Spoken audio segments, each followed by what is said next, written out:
Bueno, amigos y amigas del canal La Verdad en la Iglesia de Dios, vamos a empezar a reaccionar a este video de Santiago Larcón, el padre Curateca y el hermano evangélico, que ahora se va a presentar y va a hacer la pregunta correspondiente. Vamos para allá. Contame, Deris, ahí está el padre de Raúl. Hola, ¿qué tal? Un saludo. Bueno, soy de la Ciudad de México, me llamo Derek y pues gracias por la oportunidad. Solamente quiero leer una cita bíblica y sobre la cita bíblica hacerle una pregunta, no sé si esté de acuerdo. Sí, si nos dices la cita bíblica. Ok, la cita bíblica es segunda de Timoteo 3:16 al 17. Segunda de Timoteo 3, 16, 17. Vamos a ver, ¿eh?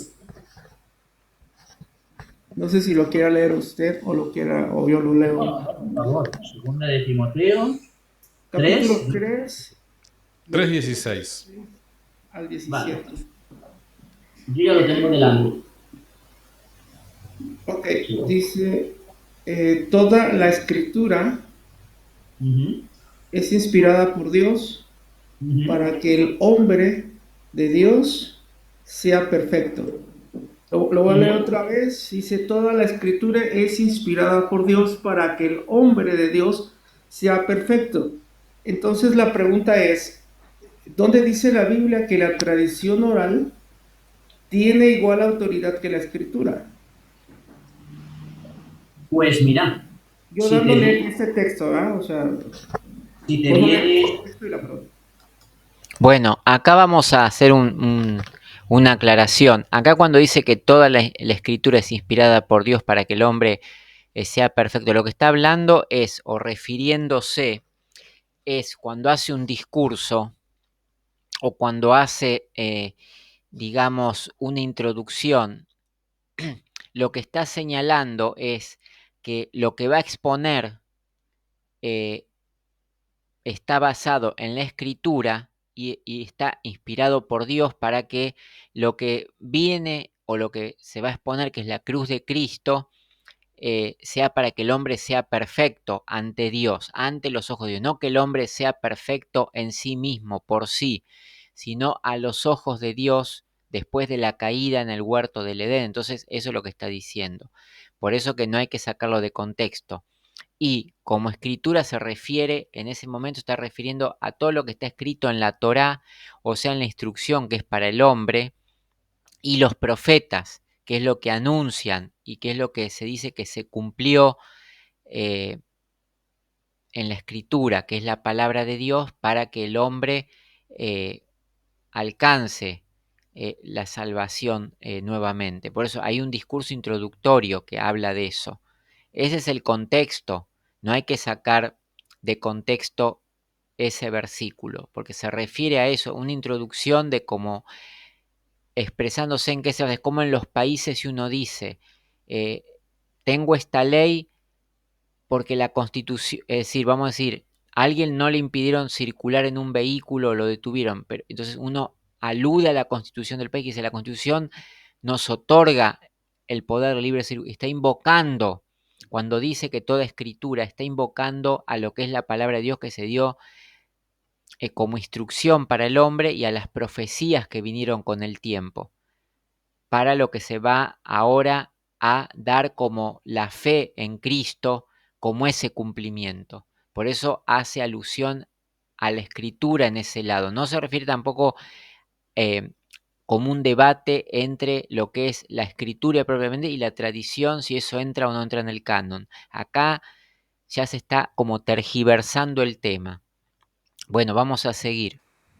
si te vienes al principio de esa misma carta, habla San Pablo en el capítulo primero, en el versículo quinto, me viene a la memoria, recuerdo lo que aprendí es decir, no todo está escrito. Luego, aparte, toda escritura, ¿me puedes definir aquí, San Pablo, cuando le dice a Timoteo, toda escritura, ¿a qué se refiere con escritura?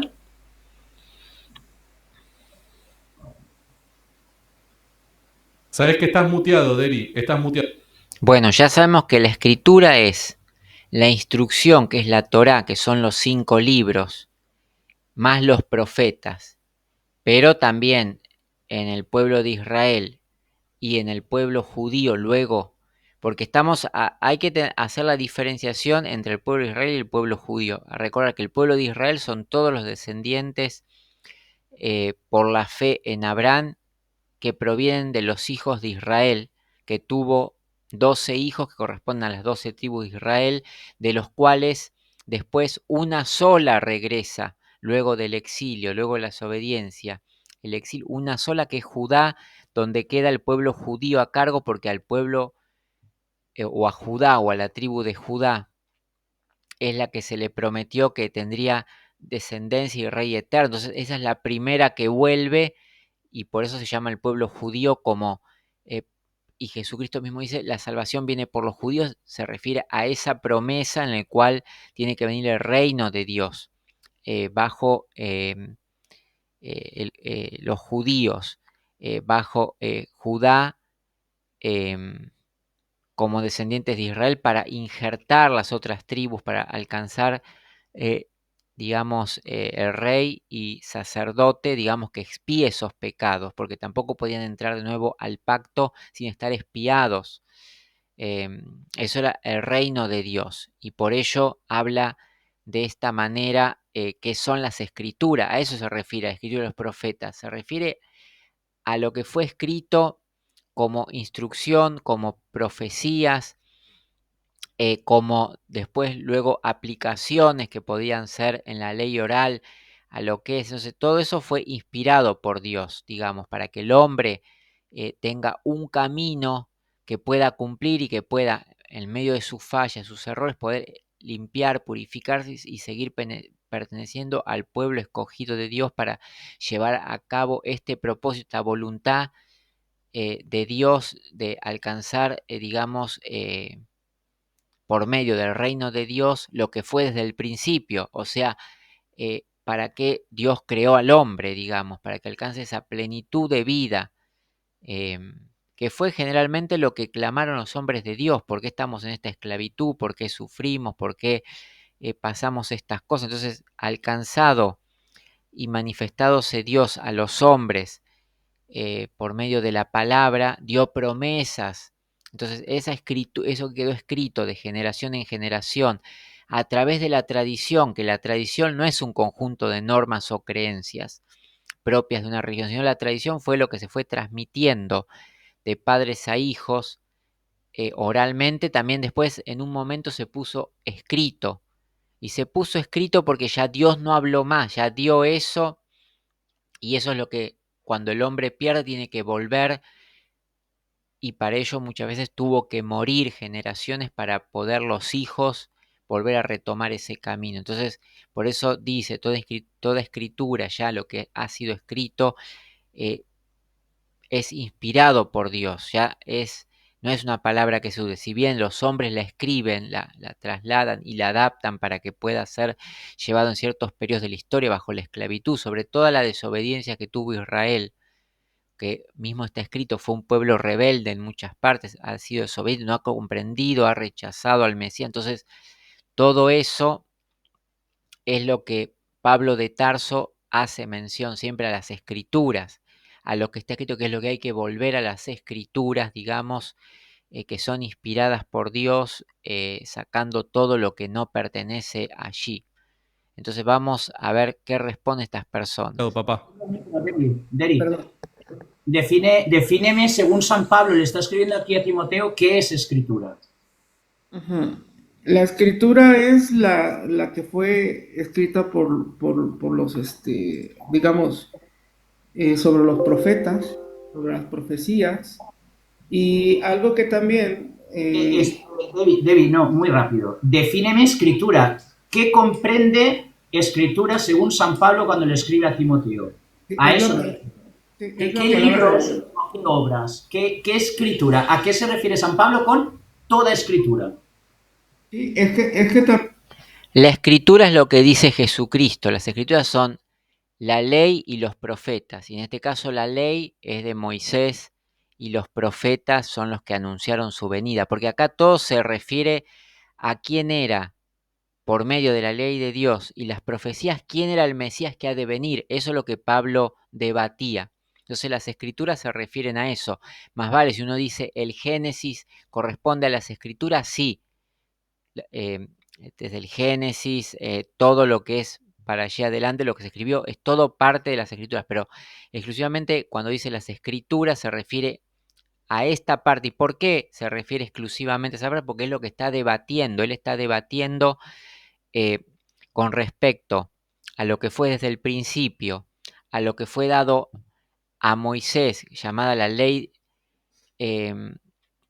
eterna de Dios, y la ley propia de Moisés, que fue entregada después como la ley oral, porque hay que entender que fue dada la ley eterna, que es, la ley eterna es para todo el hombre, para todo el Adán. El Adán es el hombre, nuestra especie es el Adán, que se compone del varón y la varona. Entonces el Adán tiene una ley eterna en función de la caída en el huerto del Edén, que corresponde vamos a decir, a las 10 palabras que estaban escritas en tablas de piedra, que después se pusieron en tablas en el corazón.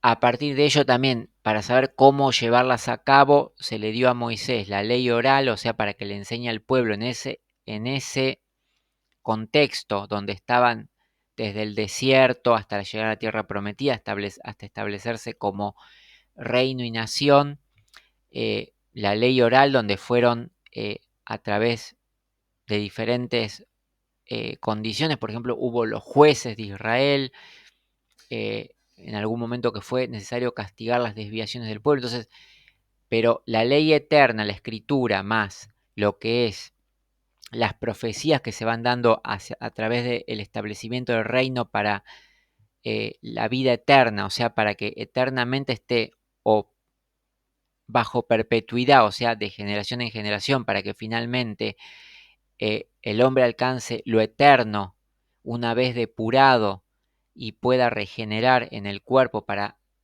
terminar con la muerte. Por eso dice, en eso es lo que se valida Pablo, la escritura es eso que se fue dando para que el hombre alcance esto. Por eso dice, toda escritura es inspirada por Dios para que el hombre alcance todas estas cosas. Bueno, eso se refiere exclusivamente. Por eso que no está hablando exclusivamente de todo el Génesis, pero sí está hablando desde el principio. O sea, todos los libros que se fueron dando, pero que hablan de este motivo por el cual lo mete el tema Pablo, que es si Cristo es el Mesías, viene y ha resucitado. Eso es lo que él creyó. Por eso dice que basado en la escritura, inspirada por Dios, él ve de anunciar a Cristo como que él viene, que ha resucitado a los muertos, que se le apareció, que le dio la vista, que ahora a través de que él vio que en sus hermanos rechazaron al Mesías, pero Cristo le ha mostrado que la voluntad de Dios era que él muera, resucite para que crean, y su pueblo ha sido desgajado del olivo, se injerta a los gentiles. Entonces él es ahora el encargado de publicar o anunciar el evangelio a los gentiles, para injertarlos. ¿Por qué? Porque estos gentiles no es porque sean mejores o peores, sino porque su pueblo ha sido momentáneamente quitado, y eso se ve claramente con la destrucción del templo, que ya no hubo más que Dios considere ahí adoración. O la voluntad se elige por medio del Hijo y su muerte, la fe para continuar con esta obediencia bajo el Espíritu, porque ya no hay templos hechos de mano de hombre. Entonces de ahí es lo que surge la cuestión de Pablo de introducir, es una introducción a lo que él va a predicar, que toda escritura que es inspirada por Dios para que el hombre alcance estas buenas obras, y es lo que él insiste en continuar por medio de la fe. Ahora bajo los gentiles, digamos, como receptores del Espíritu de Dios, bajo una circuncisión que está hecha en el corazón, que no es bajo la carne, porque ya no descienden de las 12 tribus, sino que son adoptados, injertados por la obediencia, digamos, que es la fe en Jesucristo y obedecer los mandamientos de Dios. Entonces, de ahí es que se hace esta introducción, pero no es un debate religioso lo que intenta poner Pablo acerca de las tradiciones o la escritura, no, sino que la escritura viene en función de la tradición que fue dada de padres a hijos oralmente, de generación en generación, y que después se estableció, digamos, escrita para que quede y se enseñe, digamos, en los templos, en las sinagogas, se lleve como parte del reino, como una instrucción. Bueno, le voy a explicar, ¿verdad? Pablo también a los de Berea, a los de que Pablo les predicaba, a los de Berea, dice que ellos corroboraban todo lo que Pablo les predicaba. Ahora, la escritura es la palabra de Dios, o sea, es lo que está Mira, escrito, o sea, digamos. tú mismo acabas de contestarte. Los de Berea con lo que les predicaba. ¿Me puedes decir en tu Biblia con 66 libros dónde están los sermones de San Pablo? Es que no escudriñaban eso. ¿Qué escudriñaban? Ahí es donde voy. Explícame qué es escritura según San Pablo cuando le escribe a Timoteo. ¿Qué es escritura? La escritura es la palabra. Lo defino en dos frases, pero eres tú el que pregunta y según tú eres tú el que tiene claro a qué se refiere con escritura. Entonces, dime a qué se refiere con toda escritura. ¿Qué es toda escritura? Un poema de...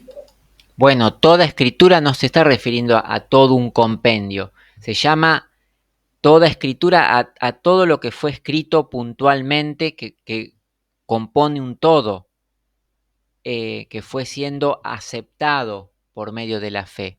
Pero no se refiere exclusivamente a toda la escritura porque está hablando de un canon, ¿no? Acá no se está hablando de un canon cuando se habla de toda la escritura. Lo que se está hablando de toda escritura es, no toda la escritura, toda escritura, no es lo mismo que toda la escritura. Toda la escritura es todo lo que se escribió, pero acá dice toda escritura, o sea, como cada palabra de la escritura es inspirada por Dios, o sea, eso es lo que está refiriéndose. Y lo que ellos tienen que corroborar, si lo que hablaba Pablo es lo que estaba en la escritura, como cuando uno ve si Jesucristo es, de acuerdo a las escrituras, lo que se esperaba que había anunciado Dios. Entonces, por eso dice, toda escritura, todo lo que se escribió es inspirado por Dios para que, por ejemplo, los de Berea constaten, digamos, si lo que estaba hablando Pablo era lo que estaba anunciado en las escrituras, lo que era aceptado desde la palabra de Dios, lo que había sido impartido desde la autoridad de Dios, desde la voluntad de Dios, para que ellos puedan discernir si había un engaño o no en las palabras y lo que Pablo estaba expresando en ese momento. Es como si alguien va a dar un relato de los hechos y uno tiene los hechos puntuales descriptos y ve si lo que está relatando lo corrobora en la escritura. Haciendo esa asociación, porque acá el debate era si Cristo era el Mesías o no, y si la resurrección había sucedido o no, y si la resurrección era la forma en que había que venir o que había de venir el Mesías resucitado, venciendo la muerte triunfante, primero dando expiación, o sea, muriendo por los pecados o por el pecado que estaba en el mundo, que es la muerte, no los pecados de cada uno ni de todos, sino el pecado que llevamos todos, no el pecado de todos, porque el pecado de todos es el que hace cada uno, pero después el pecado que todos tenemos, por lo cual viene la muerte, es lo que Pablo sostenía que Cristo había muerto, venciendo la muerte, no que no debíamos morir, sino que venciendo la muerte por la obediencia a Dios es lo que era testimonio fiel para que él anunciase que lo que estaba escrito en la escritura, así debía venir el Mesías resucitado, para derrotar definitivamente al mal, la muerte y el Hades, que era lo que el enemigo tenía. Por eso Cristo decía en algún momento: Padre, ha llegado la hora en que vuelve el reino a ti, que el Hijo del Hombre sea glorificado. Después lo vamos a estudiar un poco más, pero ese es el ministerio de Cristo, y por lo cual los creyentes, digamos, al morir Cristo y no estar más, esperaron en Él, aguardando la venida, el cual les apareció y después envió el Espíritu de Santidad, y es bajo el cual no se arrepintieron todavía en Judá, y por ello se va a los gentiles a través de Pablo de Tarso. Y es lo que Pablo de Tarso después, en el Evangelio de los Gentiles, trata de que comprendan de todo lo que había ocurrido, si era o no tal cual se había anunciado en las Escrituras o estaba escrito, para que ellos lo vean. Si el Mesías debería morir, si iba a ser despreciado, si iba a ser valiendo de dolor, si iban a echar suerte sobre sus ropas. Entonces, todo eso es lo que él los manda a examinar en la Escritura. No que él enseñaba una tradición diferente. Él enseña en ese momento lo que había ocurrido y que eso constate. Entonces, de ahí es que muchos creyeron. Bueno, hasta el momento tenían eso. Hoy hay más información, hay más manipulación, que es lo que tratamos de hacer. En el momento era eso, era lo que tenían, estaban bajo la opresión. De hecho, todavía no había sido destruido el templo, pero iba a destrucción porque el enemigo avanzaba. O sea, Roma cada vez estaba más convulsionada con ese tema, y por eso se dio la destrucción del templo, y finalmente la dispersión se venía. Ellos lo veían venir. Si no era Cristo, ¿quién era?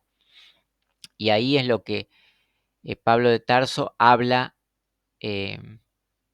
a sus hermanos, y desde lo que es los gentiles, sobre todas las naciones. Y ahora vamos a hacer otras más aclaraciones para ir entendiendo este tema y que salga de lo que es el posicionamiento teológico religioso. ¿Es toda escritura? Ok, Marcos 7, 8 al 9. Ya estás cambiando de citas, ya empezamos a saltar.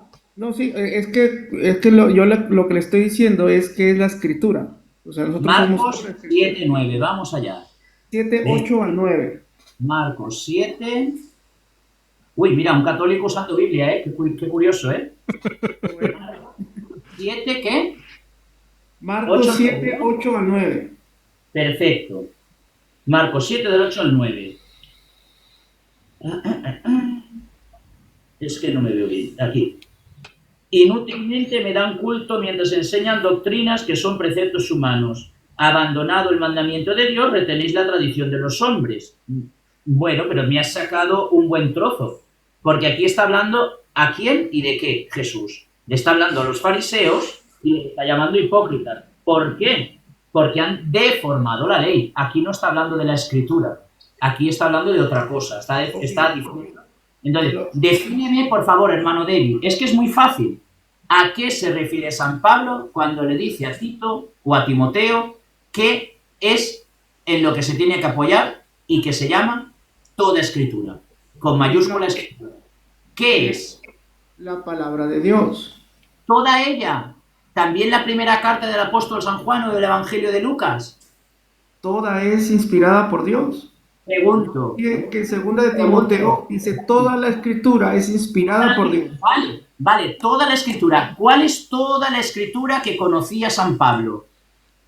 Pues todo, desde los mandamientos, desde la Torá. Claro, perdón, Deri, el padre está siendo puntual respecto a cuáles son los libros. Cuando vos decís toda escritura, lo primero que probablemente te venga a la mente es la Biblia, pero para ese entonces no existía tal cosa como Biblia. Entonces, la Biblia, y déjame hacer esta aclaración nada más, Deri. Entonces, la Biblia es un conjunto de libros.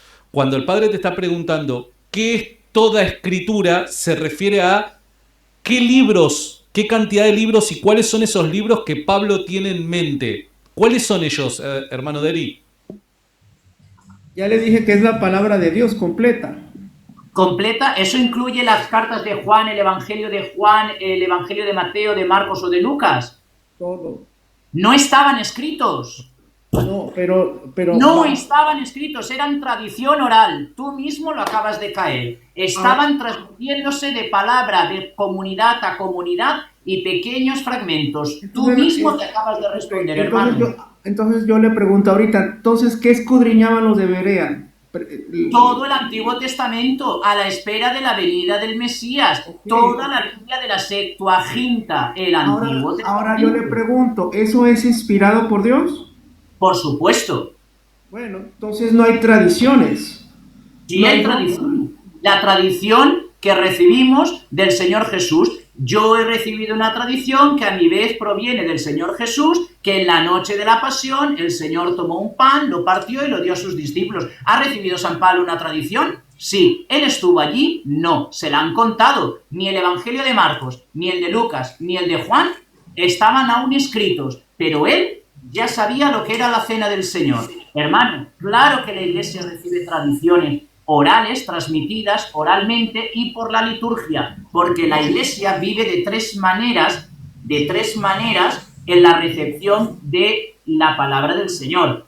Por la escritura, por el magisterio, lo que enseña la Iglesia, y por la tradición. Bueno, acá hay que hacer una aclaración. Lo que dice el padre está bien hasta la época de la Iglesia Católica Romana, porque acá está bien. Vamos a decir, eh, siempre fue por tradición, no está primero lo escrito. Lo único que fue escrito en tablas de piedra fue la ley eterna de Dios, porque como dice, proviene del el dedo de Dios. Entonces, la ley eterna que fue escrita en tablas de piedra que fueron traídas por Moisés, que después Moisés la rompe cuando encuentra al pueblo en adulterio, en idolatría, y las vuelve a hacer otra vez. Eso es la escritura, digamos. Eso es eso no hay tradición de eso, porque eso provino de Dios, ¿no? Y a partir de allí hay una tradición. ¿Por qué hay una tradición? Porque las personas empiezan a vivir bajo la ley eterna de Dios. Entonces empieza a haber una tradición, empieza a haber vida de padres a hijos y eso es transmitido porque ya solamente la generación que recibe la tabla de la ley eterna, las tablas de las 10 palabras o mandamientos, es la que no tiene tradición, sino que es el dedo de Dios el que hace la marca en las piedras, digamos. Ahí provino de Dios y lo trae Moisés al pueblo. Entonces ahí no hay tradición, ahí es la palabra de Dios, la escritura propiamente dicho, eso es lo escrito por el dedo de Dios. Por eso Jesucristo dice, yo por el dedo de Dios hecho demonio, está diciendo, cuando está hablando de eso, está hablando de Dios, está hablando, yo soy el que tengo el poder para hacer esto. Entonces ahí no hay tradición. Entonces eso es que no existe la tradición en el poder de Dios, es único, es la verdad absoluta, ¿no? Entonces, de ahí que se da. Después la tradición es lo que va transmitiéndose a partir de ahí cómo se recibió todo eso, como sabemos de Moisés, por tradición.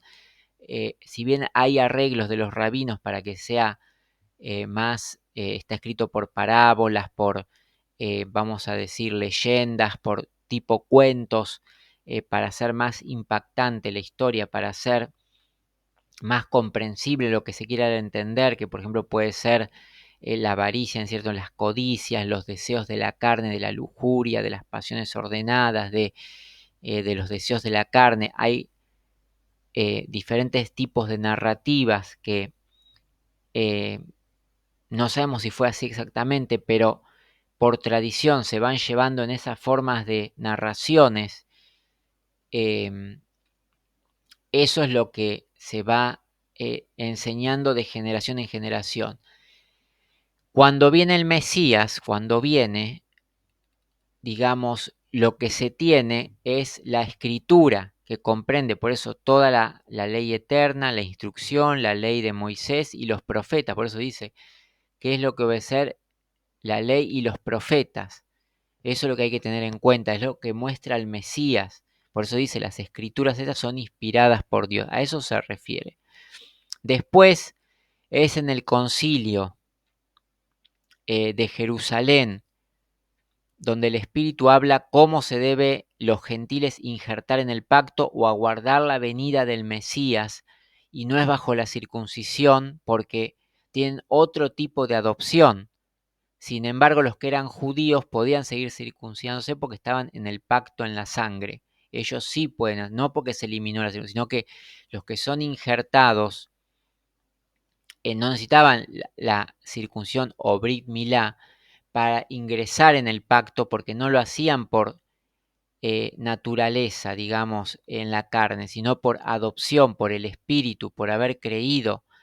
Entonces, salvo que ellos se incorporen a Judá, debían circuncidarse, pero en Judá no estaba lo que Dios buscaba en ese momento. Por eso fueron desgajados momentáneamente. Entonces, no era válida la circuncisión para entrar en el nuevo pacto. Esa es la confusión tan grande. Que tiene que ir todo acorde a la Escritura y a lo que enseña la Iglesia. Por lo tanto, hermano, tú mismo lo acabas de decir. Antiguo Testamento, sí, es la Escritura a la que se está refiriendo San Pablo, pero nada más, porque el Nuevo Testamento aún no está escrito. Pero lo que Jesús le dijo a Satanás en el desierto, escrito está, solo tu Dios adorarás, ¿a qué se refiere? Al Antiguo Testamento, al pasaje del Antiguo Testamento. Es lo que yo le estoy contestando. Por eso que toda escritura es inspirada por Dios. Pero ¿qué es toda? Toda se refiere al Antiguo Testamento, a la totalidad de la Escritura que el pueblo de Israel tenía por sagrada y canónica. El Antiguo Testamento, hermano, nada del Nuevo, porque el Nuevo Testamento con sus 27 libros los agrega la Iglesia Católica, la Iglesia primitiva, la única iglesia que existía y que existe y existirá hasta el final de los tiempos. No, no estoy de acuerdo con usted. Bueno, a mí que no estés de acuerdo no me importa, la verdad solo es una. Tu opinión no es la verdad, Cristo sí es la verdad. Ok, la pregunta es, ¿quién es el pueblo escogido por Dios? Bueno, acá es lo mismo, digamos, acá se está refiriendo, como dice el Padre, al Antiguo Testamento. Y el Nuevo se supone también inspirado por Dios, nacido de la tradición, lo escrito, pero inspirado por Dios.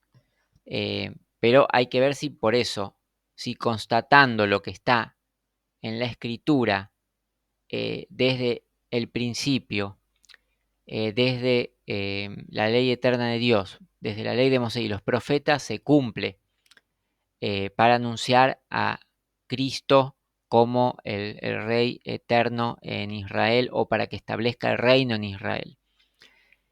Así que por ese lado tiene que quedar aclarado esa parte. Bueno, vamos a seguir a ver esta parte donde pregunta quién es Israel. Vamos a aclarar este tema también.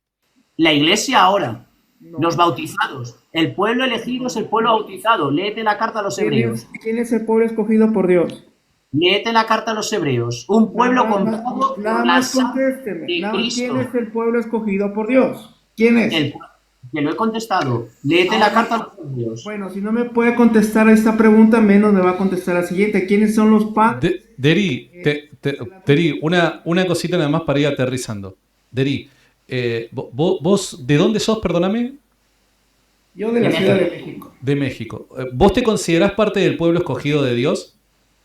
Claro, porque la palabra de Dios dice que varios pueblos hizo uno. Ok, bien. Y sos parte de la iglesia por causa de ser parte del pueblo de Dios, ¿verdad? O sea, eso está íntimamente relacionado, ¿verdad? Bueno, vamos a ver en esta parte un poco para ir llevándola a poco para que se comprenda. Vamos a retroceder y vamos a escuchar parte por parte, porque acá hay varias cosas que aclarar. Una cosita nada más para ir aterrizando. Deri, vos, ¿de dónde sos, perdóname? Yo de la Ciudad de México. Vamos a ir un poquito más atrás. ¿Quién es el pueblo escogido por Dios? La iglesia ahora. Bueno, el pueblo escogido por Dios, como existe también la confusión. ¿Cuál es el pueblo? Bueno, el pueblo escogido por Dios también ha sido el que fue desde el principio, digamos, que cayó en Egipto, era el pueblo escogido de Dios. Por ello, estaba bajo lo que son las promesas a Abraham. Ese será el pueblo primeramente escogido. Después viene con Israel, las 12 tribus pasan la esclavitud también. Ese era el pueblo escogido de Dios. Hasta, digamos, el segundo templo, donde el pueblo escogido de Dios también sigue siendo el mismo pueblo bajo la descendencia de Israel. Lo único que parte de lo que era el pueblo ahora deja de ser el pueblo y pasan a ser ramas desgajadas. Pero eso lo es momentáneamente hasta que se arrepientan y reconozcan al Mesías que vino, o al Salvador, a quien iba a salvar a Israel, porque el que Él salvará, o sea, Jesucristo, que significa Él salvará a su pueblo, es porque es el pueblo escogido. Entonces, ese es el que Dios manda, el enviado para que lo salve. Pero como muchos no creyeron y fueron apartados, fueron destruidos junto al templo y esparcidos, y evidentemente los que creyeron son parte del pueblo escogido.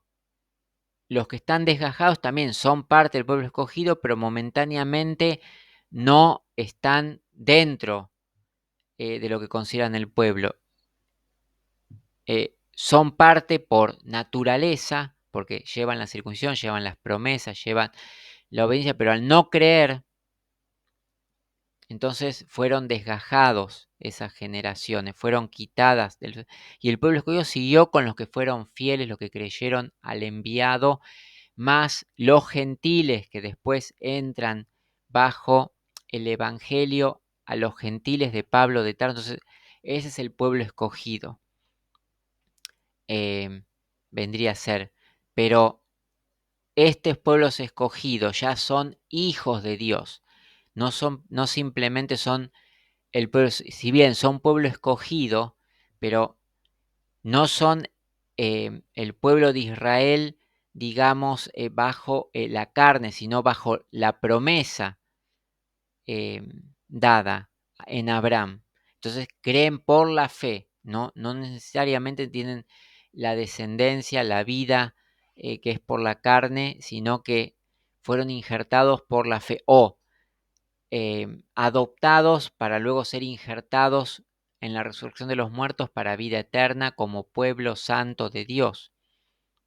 Entonces esto es lo más difícil de entender, porque hay tantas cuestiones. Bueno, es por el rechazo de los hombres. Los hombres, a medida que van rechazando la verdad, eran pueblo de Dios, dejan de ser parte del pueblo de Dios, del verdadero, de este remanente fiel que es pequeño, pero que después incorpora a los gentiles, de acuerdo a que no pudo haber reino en Israel y fue destruido el templo. Entonces, ahora lo es espiritualmente, pero no es el Israel espiritual, es el pueblo de Dios que conforma el cuerpo de Cristo, que hace parte de lo que se llama la iglesia o la congregación de los santos, o lo que es los hombres y mujeres apartados para llevar a cabo la vida por el Espíritu, que es la santidad, que aguardarse sin mancha en el mundo y esperar la venida del Mesías. Eso es la iglesia de Dios. No es una religión ni católica, ni protestante, ni cualquier tipo de ramas doctrinales humanas. Por ello hay una sola fe, un solo Espíritu, un Padre y Dios de todo, y un Señor, y un solo bautismo. Por eso es que no hay una diferencia en eso. Simplemente que después procederían al arrepentimiento el Israel que es físico, que es en la tierra de Israel, porque acá el hecho de que exista un pueblo escogido que está apartado del Israel físico es porque estos aguardan la promesa, porque van a ser los proveedores del Israel de los que quedaron apartados de las promesas en el Mesías, que todavía no lo ven, que están cegados, pero que están en cumplimiento para recuperar la tierra. Entonces, después el gentil va a tener que servir a Israel. Por eso dice que va a haber un periodo donde va a haber una paz, que no va a ser el verdadero Mesías, después sí va a venir el verdadero Mesías para que todos procedan al arrepentimiento. Pero el Israel, vamos a decir, pueblo que está en rebeldía, es el que tiene que recuperar la tierra, mientras que el remanente fiel es el que tiene la parte en el mundo que va a ayudar a Israel a que establezca el reino de Dios, no el Estado israelita. El Estado israelita es parte de las naciones de este mundo, no es parte del reino de Dios. Si bien ahí se va a ubicar el reino de Dios, no es en este momento la república o eh, Israel actual, limitado físicamente, el reino de Dios todavía establecido. Justamente por eso se está estableciendo un templo y se está buscando para establecer el reino de Dios, que es otro tipo de cuestión. O sea, no es lo mismo un israelí que un israelita, porque el israelí es el que tiene la ciudadanía del Israel actual, que puede ser laico, que puede ser no creyente en nada, que puede ser alguien que tiene esa ciudadanía simplemente. Pero el israelita es el que desciende por la fe en Israel y que sigue con la ley eterna de Dios, los profetas, la ley oral, y también entiende que hay un remanente fiel, que ocurrió algo en el medio, que fue quitado el templo por algo, por una desobediencia, porque a Dios no agradó lo que estaba ocurriendo.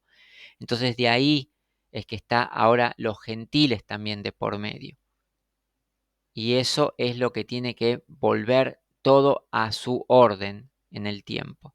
Los No. bautizados. El pueblo elegido es el pueblo bautizado. Léete la carta a los hebreos. ¿Quién es el pueblo escogido por Dios? Léete la carta a los hebreos. Un pueblo comprado por la sangre de ¿Quién es Cristo. el pueblo escogido por Dios? ¿Quién es? Que lo he contestado. Léete la carta a los hebreos. Bueno, si no me puede contestar a esta pregunta, menos me va a contestar a la siguiente. ¿Quiénes son los padres? Deri, Deri, una cosita nada más para ir aterrizando. Deri, vos, ¿de dónde sos, perdóname? Yo de la Ciudad de México. De México. ¿Vos te considerás parte del pueblo escogido de Dios? Claro, porque la palabra de Dios dice que varios pueblos hizo uno. Ok, bien. Y sos parte de la iglesia por causa de ser parte del pueblo de Dios, ¿verdad? O sea, eso está íntimamente relacionado, ¿verdad? La iglesia somos nosotros. Claro. Son el pueblo escogido de Dios, ¿verdad? Claro, que es Israel. Claro. No lo quiso contestar aquí el Señor. Israel. Claro. ¿Qué Israel? ¿Qué Israel, hermano? ¿Qué Israel? El político, Claro. el que está en Gaza y Cisjordania. No, ¿El de la estrellita de David? ¿O qué Israel? Las profecías que están en la Biblia sobre Israel se están cumpliendo ahora en Israel. Claro, pero ¿te acordás de una cosa? Vos no me podés decir que el Israel, Estado de Israel, es el pueblo de Dios cuando vos decís ser pueblo de Dios y vos sos mexicano, Titán. O sea, ahí hay un problemita, hermanazo, porque si vos te autopercibís pueblo de Dios y sos mexicano y me decís que el pueblo de Dios es el Estado de Israel y los descendientes naturales de Israel, ahí tenés un problema porque vos te estás autoexcluyendo del pueblo de Israel, del pueblo de la promesa. ¿El pueblo de la promesa es el pueblo de Israel? Sí, pero ahora a partir de Cristo es el Israel espiritual. ¿Está bien? Es la perfección de lo exacto. Ok, te explico cómo está aquí la cuestión. Y vamos aterrizando ya para dejar entrar a otra persona. Dale, Deri. Sí, ya. Dale. Bueno, acá no es que existe un Israel espiritual, porque Israel, digamos, cuando se cumplen las promesas en Abraham, que tiene 12 hijos que forman las 12 tribus, es lo que en Israel tiene que regir el reino de Dios. Entonces, ese es Israel establecido en su tierra, que es la herencia, lo cual fue cortado, quitado a causa de la rebeldía del pueblo. De ahí en más, que parte del pueblo de Israel o parte de los israelitas que mantuvieron la promesa y creyeron en el enviado de Dios para salvar a su pueblo, el cual no lo pudo hacer en su propia tierra, porque como dijo, nadie es profeta en su propia tierra, a los mismos profetas los apedrean, los matan, eso ocurría en Israel. Entonces, la muerte es la que ahora tuvo que ser traspasada, digamos, para resurrección y vida eterna para los creyentes y para que las promesas dadas a Israel se cumplan. Entonces, de ahí en más, que hay un pueblo que está con el Espíritu y ese es el pueblo de Dios. No vendrá a ser el pueblo de Israel, vendrá a ser ya el pueblo de Israel que está bajo las promesas dadas a Israel, el pueblo de Dios que está bajo las promesas dadas a Israel. El pueblo de Israel son, digamos, los que están, digamos, si bien están bajo las promesas, tienen que establecer el reino en Israel. No es el gobierno de Israel, sino el reino de Dios. Políticamente, aunque como se manejan las naciones hoy, están establecidas como una nación, no es lo mismo que la nación de Israel que se formó bajo el rey escogido por decreto que dice mi hijo eres tú. No es así. Entonces, esto tiene que volver en algún momento y lo van a llevar a cabo el pueblo que está en la tierra, pero que en principio no reconocería al que es el Mesías hasta que después lo reconozcan y sí se puede establecer el reino. Por ello están, digamos, siendo parte de todo lo que es la iglesia, todo del reino de los cielos. O sea, cuando se establezca el reino que viene desde lo alto. Primero va a ser el reino, una nación política, después va a ser un reino de Israel, donde no va a haber un Mesías verdadero todavía. Ese lo llaman el reino de Dios, pero después va a ser el reino de los cielos, donde va a venir el Mesías de los cielos. O sea, el que es de Dios, el que ya viene con el poder, con la totalidad del poder sobre él, para derrotar la muerte, el mal y el Hades. Y por ello está que hoy día estamos sobre un sumo sacerdote, Jesús de Nazaret, que nos hizo real sacerdocio, nación santa, pueblo escogido, por medio de lo que es el espíritu de la verdad. Por lo tanto, eso lo proclama él como Señor, con autoridad sobre el mal, sobre la muerte, sobre todo lo que es el motivo de la enemistad con Dios, el que trae la paz con Dios. Él es el que trae la verdadera paz. Por ello, esta confusión, pero es algo ya previsto que Dios lo tiene desde principios, de que tiene que ser de esta manera hasta que todos procedan, y es un proceso largo. Por lo tanto, somos parte del pueblo escogido de Dios, pero cada uno desde su lugar, desde el lugar que Dios le ha dado, para ser injertados por medio de un pacto en esas promesas, que pueden ser en vida o después de esta vida en la resurrección de los muertos. Por ello exige la fidelidad hasta el final de los días. Por ello es que no hay una denominación religiosa que se pueda atribuir tan inmenso milagro, tan inmenso poder, tan inmensa voluntad que viene del Padre de los cielos. Y por ello es necesario establecer, como dice, la fe y el bautismo. Pero este bautismo no es en las aguas, es lo que llama el bautismo en el Espíritu. Cuando se habla de bautismo es recibir al Espíritu de verdad, es el que guía en estos momentos a los que estaban perdidos en la ceguera espiritual, en la carne, para que vean lo que es eterno y de lo alto. Con esto concluyo. Dice la Biblia que somos injertados en el gran olivo. Dice la palabra de Dios que antes no eras, dice, era extranjero, pero ahora soy conciudadano de Israel bajo pactos y promesas. ¿Puedes dar el pasaje de eso, por favor? Vamos a leerlo. No, danos el pasaje, porque creo que estás leyendo con una interpretación directamente tuya. No. Sí, sí. Danos el pasaje, por favor. Vamos para allá.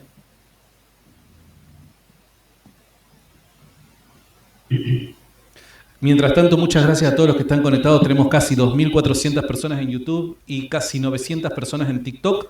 Son más de 3.500 personas que están en este preciso momento conectados. Un abrazo enorme. Lo tenemos de invitado de lujo hoy al padre Raúl. Vamos a disfrutarlo. No, déjame encontrar muy bien el texto. Hombre, deberías de saberlo si es tu texto fundacional en el cual me dices... Es que te quiero dar dos. Si lo No, quieres. bueno, no. El que estabas diciendo que hemos sido injertados en el olivo fundacional, ese, yo quiero ese. Ajá, Romanos 11, 17 al 24. Vamos a ello. Romanos 11. Vamos allá. Romanos 11.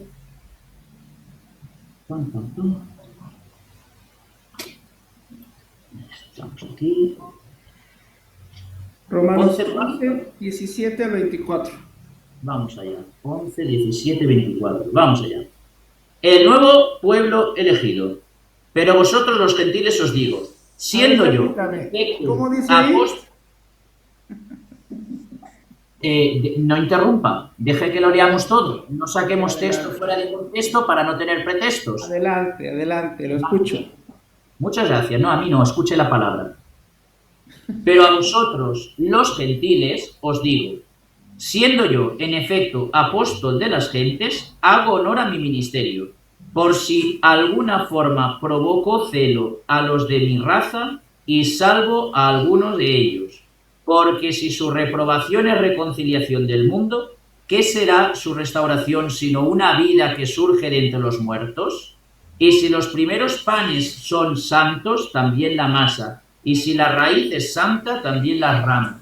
Y si se han cortado algunas de las ramas, y tú, siendo olivo silvestre, fuiste injertado en su lugar y participas de la raíz y de la salvia del olivo, no te gloríes contra las ramas. Si te glorías, ten en cuenta que no eres tú quien sostiene la raíz, sino la raíz a ti.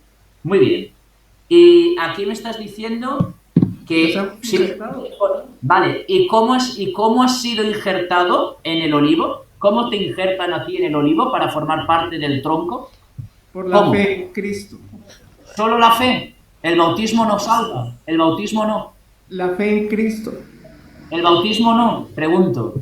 Dice la palabra de Dios que después de aquellos días... Es fácil, respóndeme. ¿El bautismo no? A ver, estamos hablando de que somos... ¿El bautismo te injerta en el olivo, sí o no? Solamente respete lo que estamos ahorita hablando, que ese... Claro, pero yo quiero saber si por la fe, muy bien, claro, porque si yo no creo en Cristo, difícilmente voy a seguirle. Pero ahora vuelvo a la pregunta, porque necesito saberlo.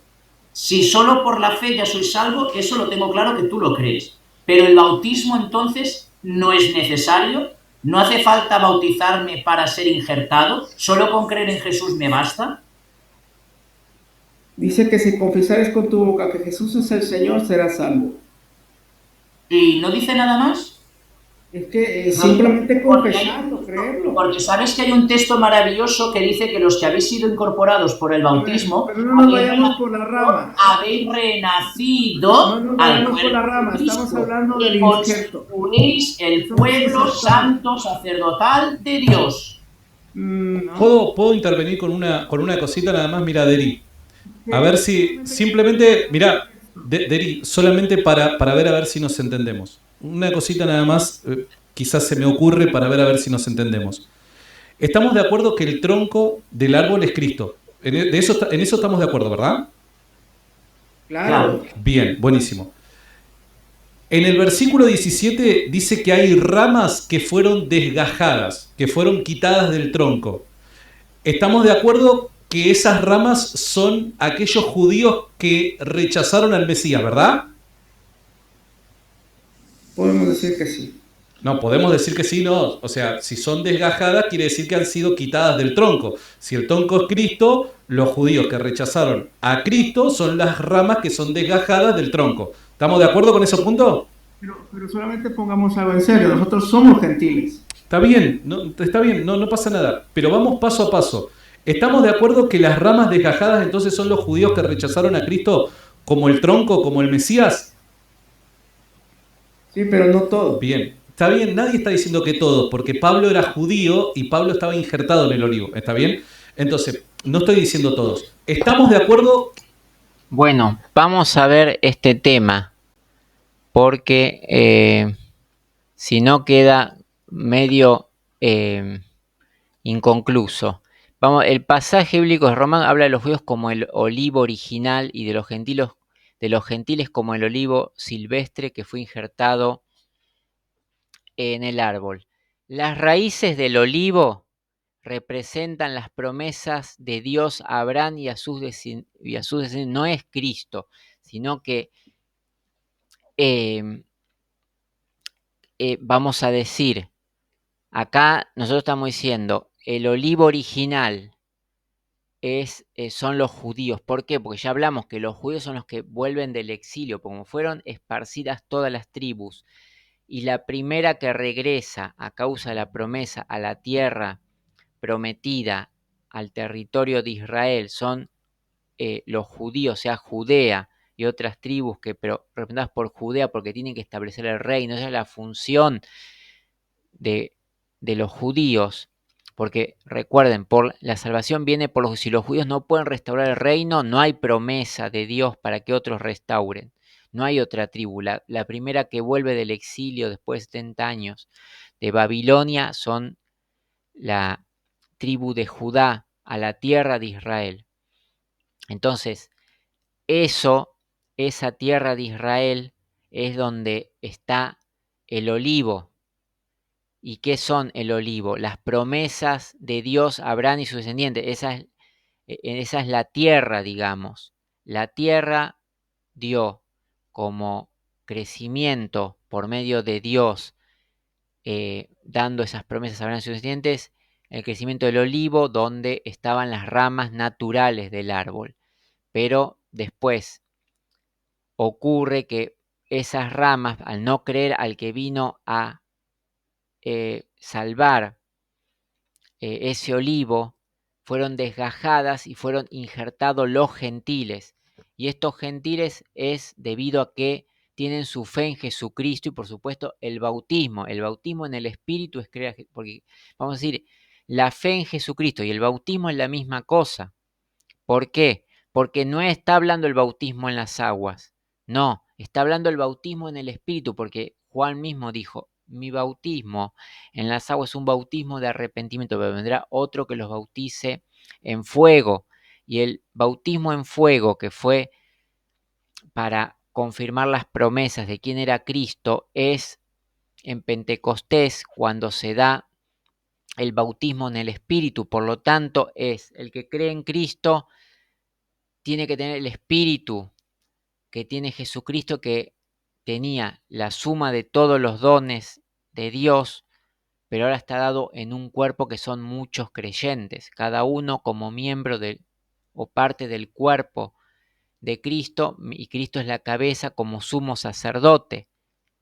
¿Y cómo lo hace esto? Por medio de lo que habla el Espíritu de Santidad.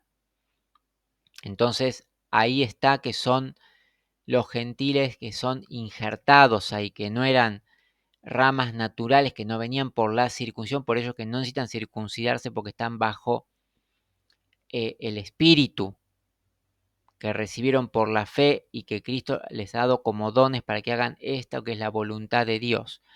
Por eso dice, el olivo cultivado representa al pueblo judío, pueblo elegido de Dios con la fe en Abraham, pero no solo el pueblo judío, sino a todo el pueblo de Israel, pero el judío exclusivamente porque era el que primero regresó. Por eso se refiere, que era el judío que iba a traer a sus hermanos después. Las ramas naturales son algunos judíos que fueron separados por su incredulidad en Jesús. El olivo silvestre representa a los gentiles que no eran parte del pueblo de Dios elegidos originalmente, y las ramas silvestres son los gentiles que han sido injertados en el olivo, recibiendo la salvación y participando de la fe a través de su creencia en Jesucristo. Acá lo dice bien, las raíces simbolizan la relación de Dios con Abraham, Isaac, Jacob y las promesas divinas dadas a ellos. El olivo no es Jesucristo, ¿Me explico? Dios es el que da el crecimiento y Jesucristo es el buen labrador, el que vino a evitar que sea desarraigado ese árbol, que Dios le está dando el crecimiento. Por eso Él vino a salvar a su pueblo, no es el propio árbol, es el que, digamos, vino a hacer un trabajo de servicio para que ese árbol no sea desgajado. Y ese árbol se sustenta en la relación que Dios tuvo con Abraham, Isaac, Jacob y las promesas dadas a ellos, convertidos en Israel. El pasaje enfatiza las ramas injertadas, los gentiles son alimentadas por la raíz, Abraham, y no al revés. La fe en Jesús es que une a los gentiles a esta raíz. Bueno, esto es lo que estamos viendo. Vamos a ver si termina ahí. Ya ustedes ven que modernamente esto es sabido, no hay dudas de ello. Así que vamos a seguir reaccionando. Que quienes rechazaron a Cristo son quitados del tronco, ¿verdad? Ajá. Bien. Y aquellos que creemos en Cristo, que no venimos étnicamente de los descendientes de Israel, nosotros somos injertados en el tronco que es Cristo, ¿verdad? Así es. Bien, entonces, el árbol es el cuerpo de Cristo, ¿estamos de acuerdo? ¿Estamos de acuerdo que el árbol es el cuerpo de Cristo? No, el árbol no es el cuerpo, el árbol es, digamos, las promesas dadas a Abraham, Isaac, Jacob, Israel, los cuales dieron crecimiento por medio de la escritura a las ramas que van a dar el fruto, que es lo que Dios espera, digamos, de lo que es una planta que tiene que dar frutos. Pero muchas ramas fueron dejadas y por tanto no estaban dando el fruto. Por ello se establece así. Cristo es el siervo, por eso es el siervo sufriente, es el que vino a hacer la tarea de labrar esa tierra, de cuidar esa planta, de darle vida para que traiga los frutos. Pero él mismo tuvo que cortar, desgajar esas cosas por el poder de Dios e injertar otros. Y ese injerto de ramas silvestres forma parte de su cuerpo. Forman parte de su cuerpo, pero como siervos. Son ramas injertadas porque Cristo vendría a ser el todo, el Señor sobre esa creación, digamos. Y Dios el Creador. Dios el Creador, Cristo Señor sobre esta creación. Pero dentro de esta creación está unido los gentiles como cuerpo de Él, bajo la cabeza de Él. O sea, el cuerpo de Cristo son los creyentes. Por lo tanto, no es la iglesia, simplemente. La iglesia es parte de las ramas injertadas que pueden convivir allí hasta que puedan ser de nuevo injertados, todo dado crecimiento y traer los frutos de vida. Eso es simplemente. Por tanto, no es el árbol simplemente la iglesia. A ver, el árbol, Dano, Pará, si el tronco es Cristo, vos me dijiste que sí, aquellos que nos injertamos al tronco somos parte de ese árbol. Entonces, ese árbol es el cuerpo de Cristo, ¿verdad? sí, Bien, todo aquel que no confiesa a Cristo, sino que lo rechaza, no es parte de ese árbol, ¿verdad? sí, claro. Perfecto. Eso quiere decir entonces que el pueblo de Dios, que es aquel que forma parte del cuerpo de Cristo, que está injertado en el tronco, que es el Mesías, ese pueblo de Dios no es el Israel étnico, es todo aquel que está metido en el cuerpo de Cristo, que ha sido injertado en el cuerpo de Cristo. Todo aquel que es cristiano, sea gentil o sea judío. Ya no hay gentil, no hay judío, no hay hombre, mujer, no hay esclavo ni libre. Todos los que somos injertados en Cristo somos parte de ese pueblo de la promesa, porque estamos en Cristo, somos parte del cuerpo de Cristo. ¿Se entiende? Entonces, el verso que vos me estás citando derriba tu posición, Titán. Pero, a ver, es que él me pidió una cita bíblica que nosotros somos injertados, ya se la acabo de dar. Ahora, No. Él te pidió una cita que justificara tu idea de que el pueblo de Dios es el Israel, Estado de Israel. Eso fue lo que él te pidió. Y vos trajiste esta cita. Y esta cita lo que demuestra que tu posición es incorrecta, Titán. no, pero él dijo que quería ver. El pueblo de Dios no es el Estado de Israel. Dentro del Estado de Israel está parte del pueblo de Dios, que puede ser bajo la circuncisión, porque está en las promesas, bajo el pacto en la sangre, entonces son ramas naturales de los cuales establecerán en primera medida el reino de Dios, el cual no será con el enviado, el cual proviene de la voluntad de Dios, sino va a venir de la voluntad de la carne, por lo cual parte del pueblo de Dios está cegado, pero se arrepentirán, porque Dios los ama. Eso será una parte. Después hay una parte del pueblo de Israel que está dentro del Estado de Israel, que sí son creyentes en el Mesías Jesucristo, junto a los gentiles que pueden estar en las naciones, como puede haber judíos que por descendencia están en las naciones a causa de la dispersión, que están o gentilizados o de diferentes maneras o siguiendo la tradición correspondiente fuera de su tierra, pero todo hace parte del olivo, cuyas raíces están en Abraham, Isaac, Jacob, en las promesas dadas a Israel o en los hijos de Israel, que tuvo Israel 12 hijos, y así está todo disperso, pero eso tiene que unirse y se va a dar esa unión cuando haya esa unidad en el espíritu, que sea bajo una fe, un solo bautismo, un Dios y Padre de todos y un solo Señor. Mientras tanto, como lo estamos, tenemos así. Por ello no hay ni griego ni judío en ese sentido, pero sí por la fe, que las promesas están dadas y están disponibles para que el que conforme a su propósito es llamado, siga esta verdad. Por lo tanto, está Dios por encima de todo estas cosas y Jesucristo como el Señor. ¿Dónde estamos injertados? ¿Sí o No, no? no. A ver, que Así estamos lo injertados dijiste.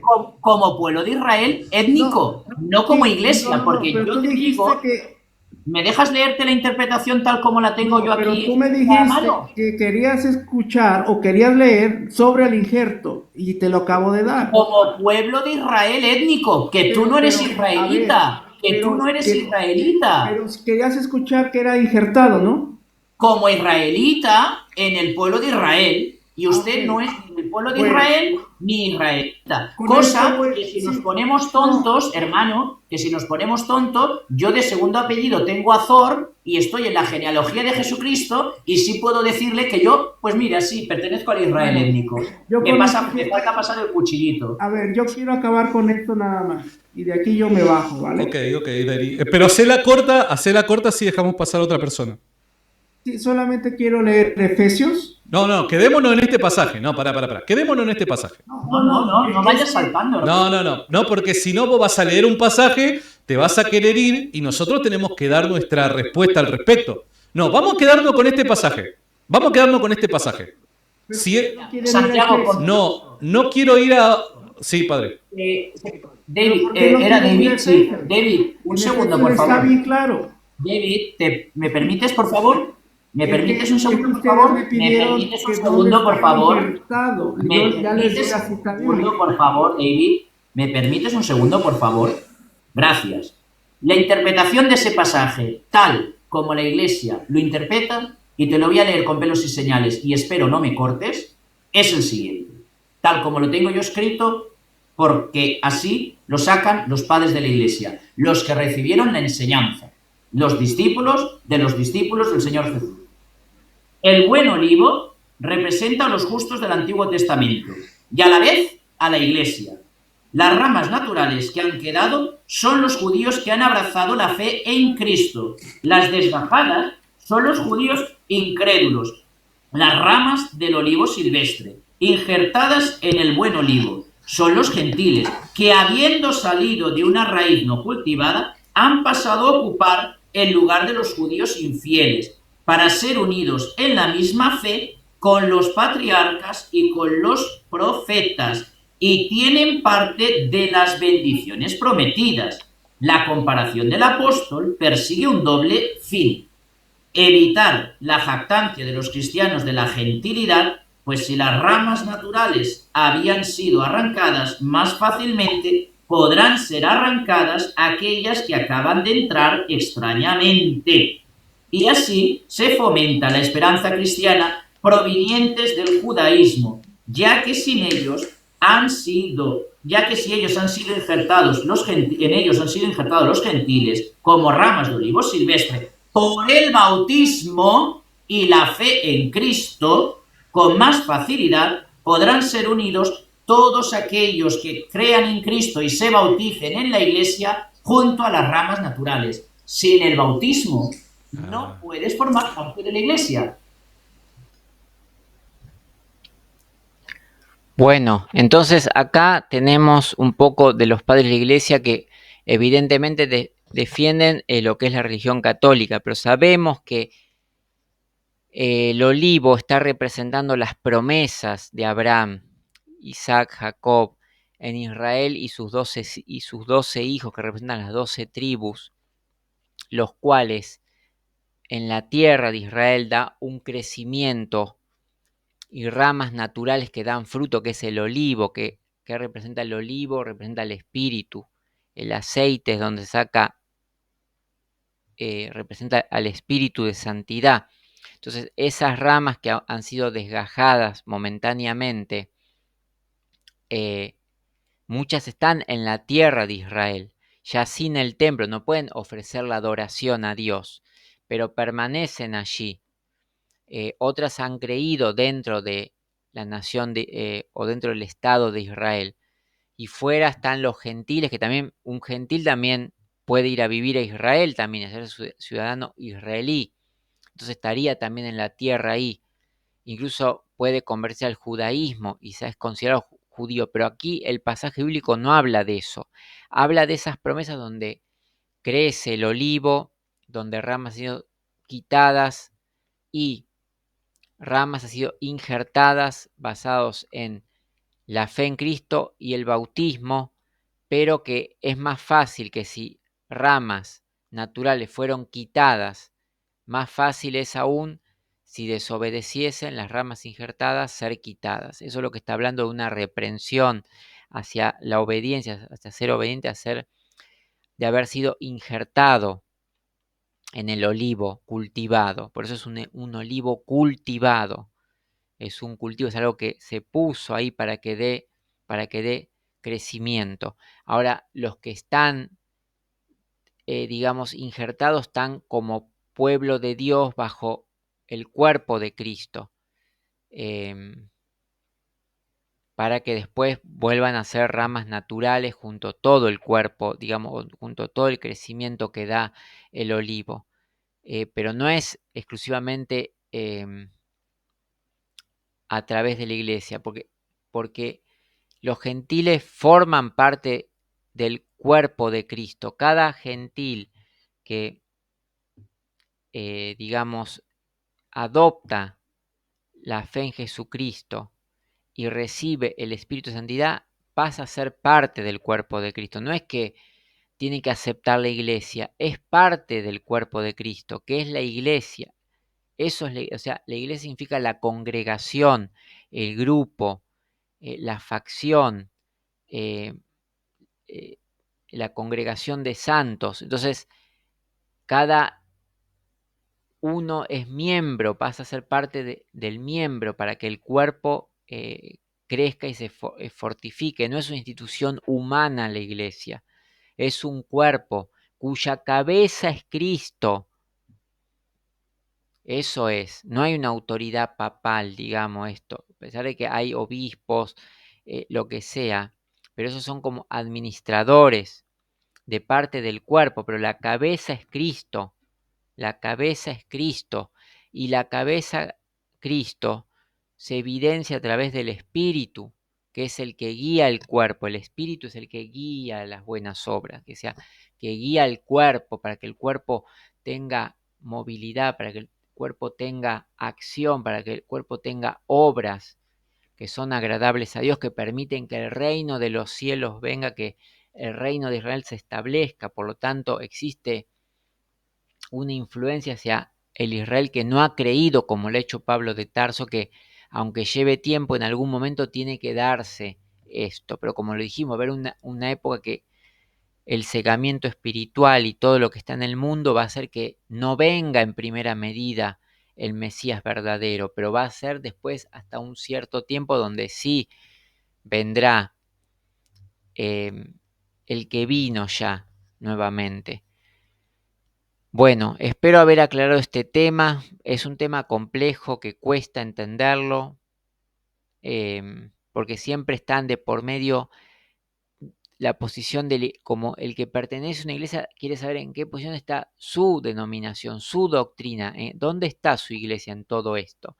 Y no lo entienden, que estamos bajo un espíritu, en un mismo cuerpo, bajo un mismo espíritu, bajo una sola fe, bajo un mismo Dios y Padre de todos y bajo un mismo Señor. Por lo tanto, hay una sola verdad en la iglesia de Dios. Muchas gracias a todos los que escucharon, a todos los que participaron, y espero que sea de edificación, y estaremos reaccionando a más temas de importancia aquí en La Verdad, en la iglesia de Dios.